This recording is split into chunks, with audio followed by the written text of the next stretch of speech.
우리를 애워싸고 계신 하나님의 임재를 의식하면서 천천히 깊은 들숨을 쉬십시오. 이제 우리 안에 내주하시는 하나님께서 나를 통해 숨을 쉬시도록 천천히 날숨을 내쉬십시오. 이렇게 천천히 들숨과 날숨을 반복하면서 하나님의 임재 가운데 머무르십시오.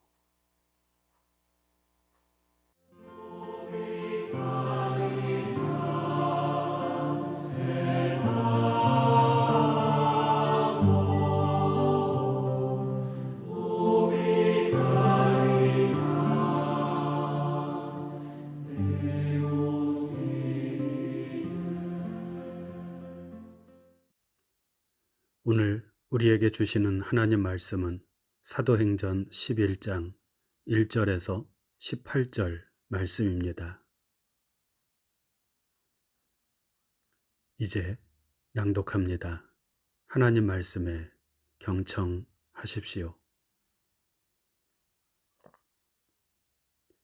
유대에 있는 사도들과 형제들이 이방인들도 하나님의 말씀을 받았다 함을 들었더니 베드로가 예루살렘에 올라갔을 때에 할례자들이 비난하여 이르되 네가 무할례자의 집에 들어가 함께 먹었다 하니 베드로가 그들에게 이 일을 차례로 설명하여 이르되 내가 요빠시에서 기도할 때에 황홀한 중에 환상을 보니 큰 보자기 같은 그릇이 내 귀에 매여 하늘로부터 내려 내 앞에까지 드리워지거늘 이것을 주목하여 보니 땅에 4발 가진 것과 들짐승과 기는 것과 공중에 나는 것들이 보이더라.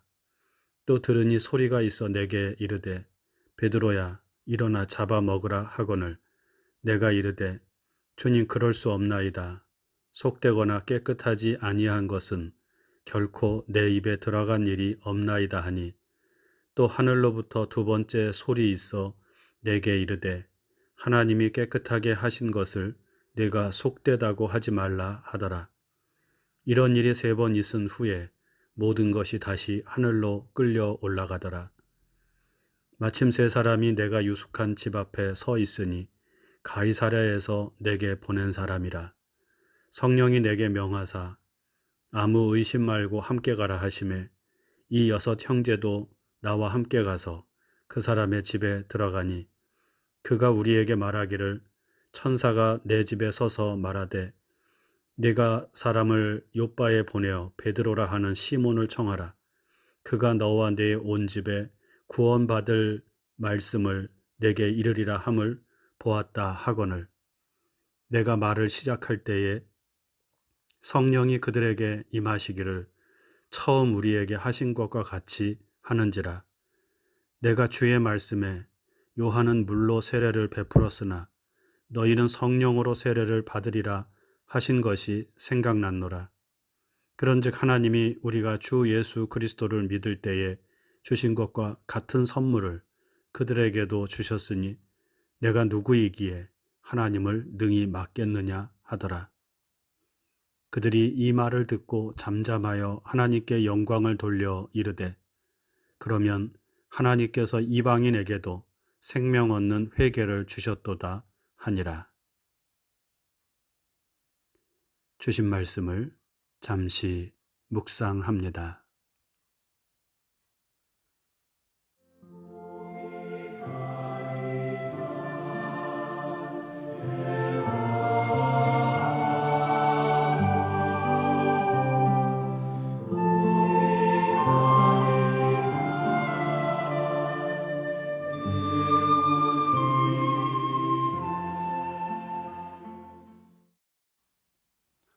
광야에서 마귀의 시험을 이기신 예수께서는 안식일에 고향 나사렛의 회당에서 선지자 이사야의 글을 읽었습니다.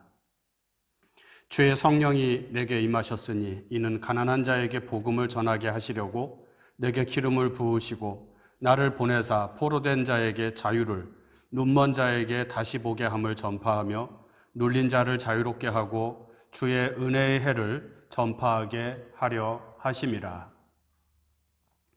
누가복음은 이 말씀을 하나님의 아들 예수께서 장차 이루실 일 혹은 예수의 사명 선언문으로 소개하고 있습니다. 곧 예수께서 이 땅에 오셔서 하신 일은 가난한 자에게 복음을, 기쁜 소식을 전하는 것이라는 말씀입니다. 누가복음을 읽어가다 보면 이 가난한 자는 경제적으로 소외되고 가난한 사람들뿐만 아니라 병든 자, 또 귀신 들린 자, 세리와 죄인들, 그리고 유대인들에게 멸시의 대상이 되었던 사마리아인이나 이방인들을 포함하고 있습니다. 유대인의 율법에 의하면 이런 사람들은 모두 부정한 죄인들이고 멀리해야 할 사람들이며 하나님의 구원에서 제외된 사람들입니다. 그런데 예수께서는 이런 사람들에게 가까이 다가가셨고 손을 내밀어 주셨습니다. 그리고 그들에게 치유의 은총을 경험하게 하셨고 아무도 가까이 하지 않는 이들과 함께 음식을 먹는 식탁의 교제를 나누었습니다. 그래서 예수께 붙여진 별명이 세리와 죄인들과 함께 먹고 마시는 자 혹은 세리와 죄인의 친구였습니다. 예수께서는 이러한 사람들에게 하나님의 나라가 너희 가운데 있다라고 말씀하셨습니다. 특별히 누가복음은 이방인의 복음서라고 불리울 정도로 이방인에 대한 관심을 많이 보이고 있는데 대표적인 것이 누가복음 3장에 나오는 예수의 족보입니다. 마태복음에도 이 예수의 족보가 소개되고 있는데 마태복음과 누가복음의 가장 큰 차이는 마태복음에서는 예수의 족보를 유대인들의 조상인 아브라함으로부터 시작하고 있는데 비해 누가복음은 예수의 조상이 모든 인류의 조상인 아담 그리고 그 넘어서 하나님에게까지 이르고 있다는 것입니다. 이는 예수는 유대인들의 구원자만이 아니라 이방인들을 포함한 온 인류의 구원자라는 것을 나타내 줍니다. 그리고 누가복음 7장에 보면 병든 종을 고치기 위해 예수께 나와서 말씀만 하소서 그러면 내 종이 낫겠나이다 라고 말한 이방인 백부장을 향해서 예수께서는 이스라엘 중에서도 이만한 믿음을 만나보지 못하였다 라고 말씀하시며 그의 큰 믿음을 칭찬하여 주십니다. 또 예수께서 마지막 십자가에 달려 돌아가실 때 하나님께 영광을 돌리며 이 사람은 정녕 의인이었도다 라고 말하며 예수의 정체를 알아본 사람은 유대인이 아니라 이방인 군대, 로마 군대의 백부장이었음을 증거해 줍니다. 유대인들은 자신들은 하나님의 특별한 선택을 받은 선민이라는 의식이 아주 강했고 유대인들 외에는 다 이방인으로 부르며 이방인들은 하나님의 구원에서 제외된 자들이라고 생각했습니다.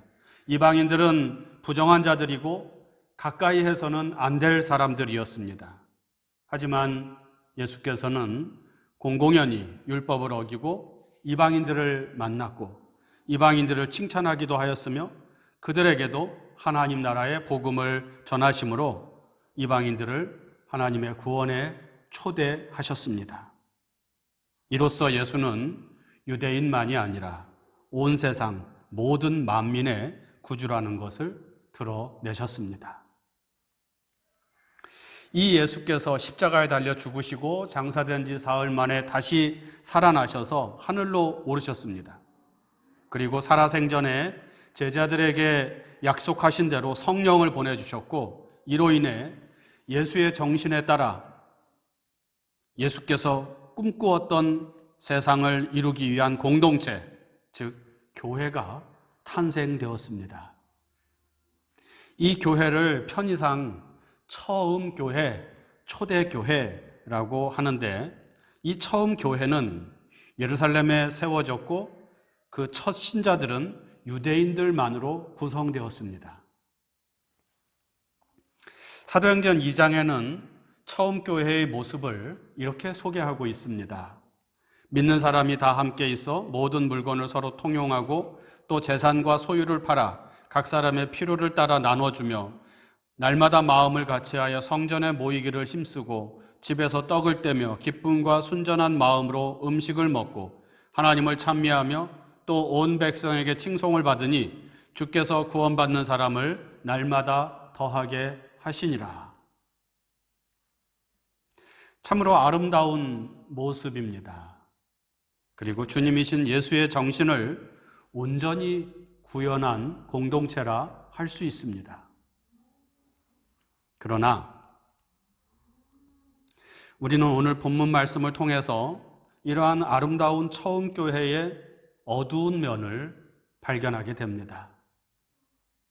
오늘 말씀은 바로 앞에 있는 사도행전 10장의 한 사건을 다시 설명하는 방식으로 구성되어 있는데, 그 사건은 예수의 수제자이자 교회의 대표인 베드로가 하나님께서 보여주신 환상과 천사의 인도로 이방인 이달리아 군대의 백부장 고넬료의 집에 가서 복음을 전하고 세례를 베풀며 그들과 함께 음식을 나누었다는 것입니다.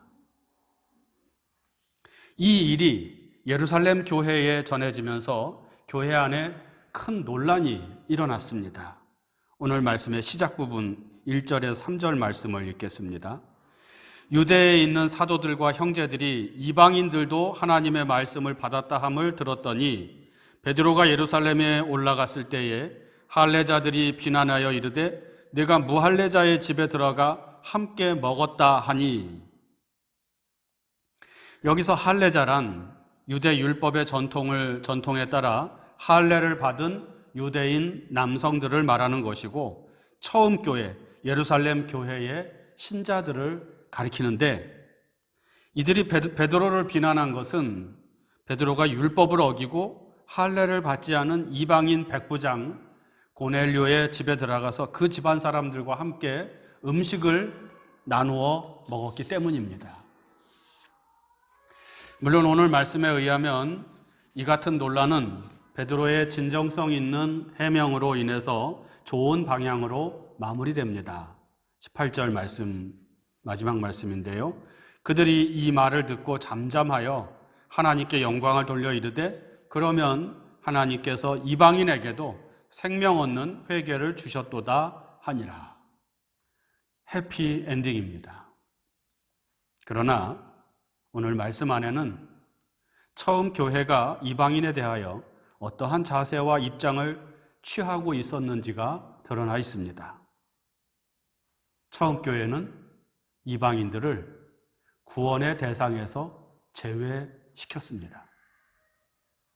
예수를 통하여 구원에 이르는 것은 율법을 철저히 지키는 유대인들만이라고 생각을 했고, 이방인들은 구원받지 못할 저주받은 족속이라고 생각을 한 것입니다. 이는 앞에서 말한 이방인들과 식탁의 교제를 나눈 베드로를 향한 할례자들의 비난에서 잘 드러나 있습니다. 그리고 환상 중에 율법에 의해 부정하다고 여겨지는 짐승들을 잡아먹으라는 하늘의 음성에 대해 3번이나 강하게 부인한, 거부한 베드로의 모습에도 나타나 있습니다.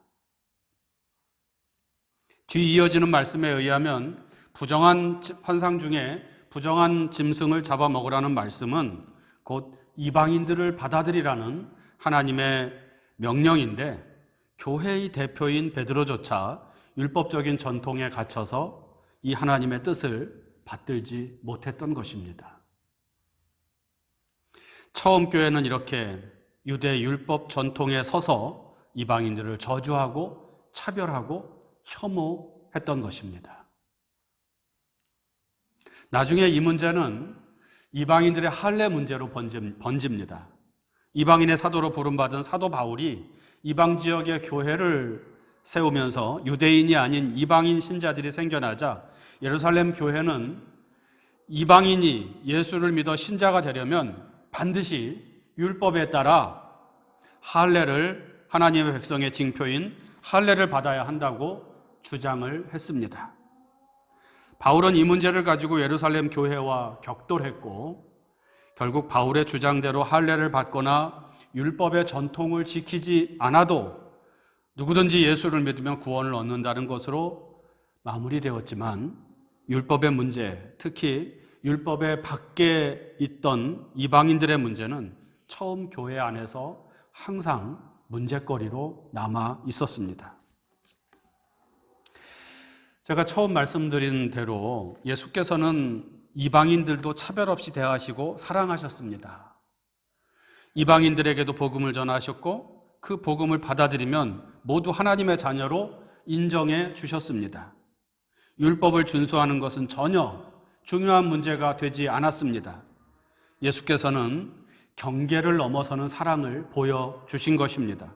그리고 제자들에게 같은 사랑으로 세상에 복음을 전하라고 당부하셨습니다. 그런데 교회는 가장 예수의 뜻을 이루어야 할 교회는 예수의 말씀과 뜻에 정반대의 길을 걸었습니다. 교회는 이방인들을 배척했고 저주했고 혐오스러운 자들이라고 멀리 했습니다. 물론 오늘 말씀에서처럼 교회의 이방인에 대한 차별과 혐오는 하나님의 특별한 개입을 통해 교정이 되었고 다시 올바른 방향으로 나아가게 되었지만 누군가를 하나님의 구원에서 제외시키고 차별하는 것은 2000년 교회의 역사에서 계속적으로 나타났던 문제였습니다. 기독교는 로마 제국의 박해를 받다가 주후 313년 로마의 콘스탄티누스 황제의 밀라노 칙령으로 로마 제국의 종교가 됩니다. 그리고 교회는 점점 힘을 얻어서 나중에는 로마 제국을 지배하는 위치에 서게 됩니다. 이렇게 제국의 종교가 된 기독교는 삼위일체 교리 혹은 사도신조를 알지 못하는 그 당시에 동유럽과 북유럽의 다른 여러 족속들, 켈트족이나 아니면 섹슨족이나 바이킹족이나 이런 족속들을 야만인 혹은 이교도라 칭하며 탄압했습니다. 하나님의 구원에서 제외시켜 버렸습니다. 처음 교회가 이방인들에게 행한 것처럼 말이죠.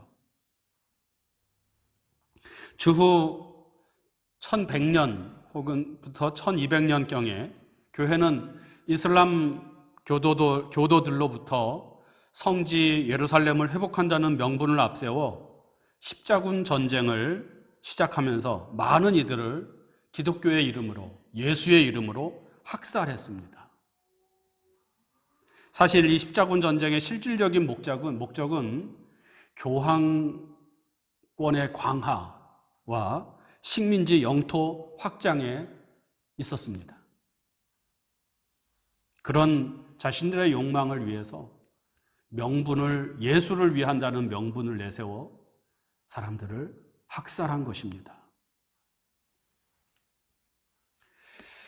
주후 1600년대에 들어서면서 유럽의 기독교 국가들은 아프리카 흑인들을 잡아들여 노예로 만들어 버렸습니다. 예수의 이름으로 노예 무역이 정당화되었고 교회는 흑인 노예들은 인간이 아닌 짐승이다. 하나님의 구원에서 구원받을 자격이 없는 자들이다. 그런 존재들이다라고 설교했습니다.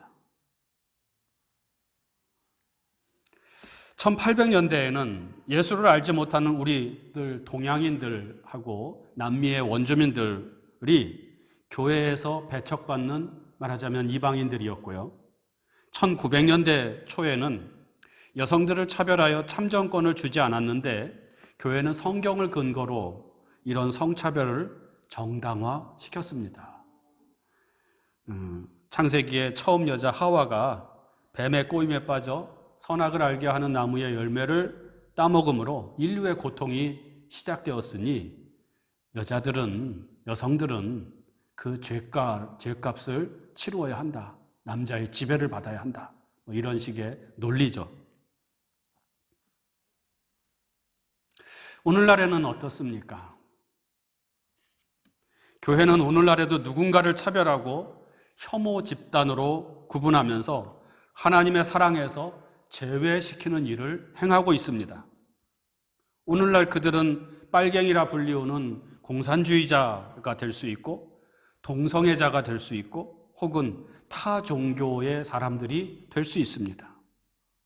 물론 이들에 대한 교회의 원한과 증오는 역사적인 어떤 경험들을 가지고 있고 교회의 입장에서 이들을 제외시키는 것은 나름 타당한 이유들이 있을 수 있으나 그러나 모든 사람들을 차별 없이 사랑하신 예수님의 사랑, 하나님의 사랑과는 분명 차이가 있는 하나님의 뜻과는 동떨어진 것임이 분명해 보입니다.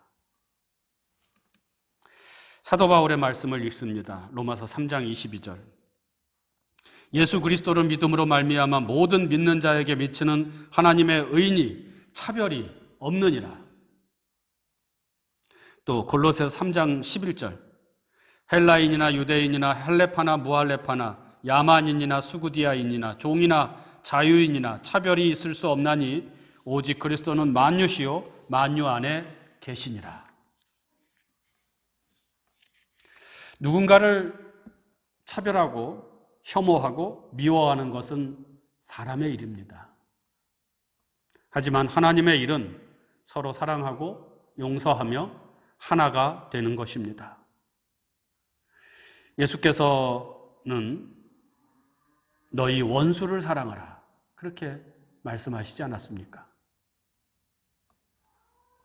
미움과 증오, 차별과 혐오로 갈라진 이 땅 위에서 사랑으로 하나 되라는 주님의 명령에 순종하여 화해와 평화의 복음을 온몸으로 선포하는 그리스도의 사람들이 되기를 바랍니다. 오늘 말씀의 마지막 부분을 읽으면서 설교를 마칩니다. 17절 말씀입니다. 그런즉 하나님이 우리가 주 예수 그리스도를 믿을 때에 주신 것과 같은 선물을 그들에게도 주셨으니 내가 누구이기에 하나님을 능히 막겠느냐.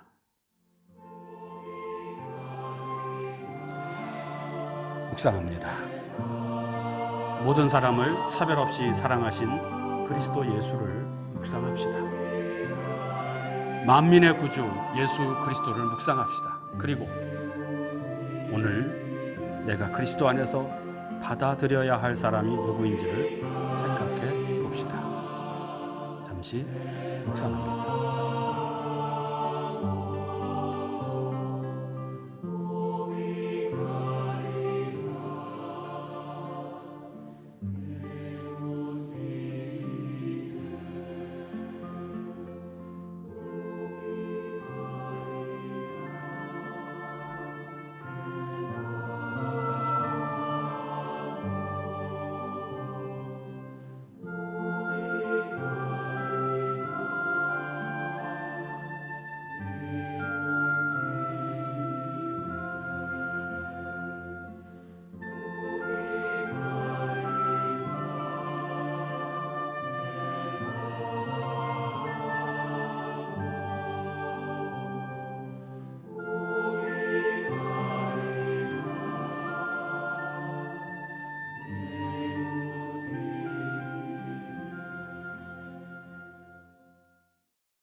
다 같이 주님께서 가르쳐 주신 기도를 드립니다.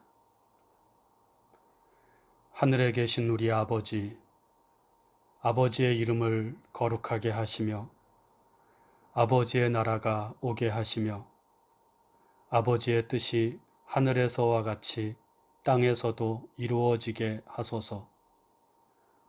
오늘 우리에게 일용할 양식을 주시고 우리가 우리에게 잘못한 사람을 용서하여 준 것 같이 우리 죄를 용서하여 주시고 우리를 시험에 빠지지 않게 하시고 악에서 구하소서. 나라와 권능과 영광이 영원히 아버지의 것입니다. 아멘.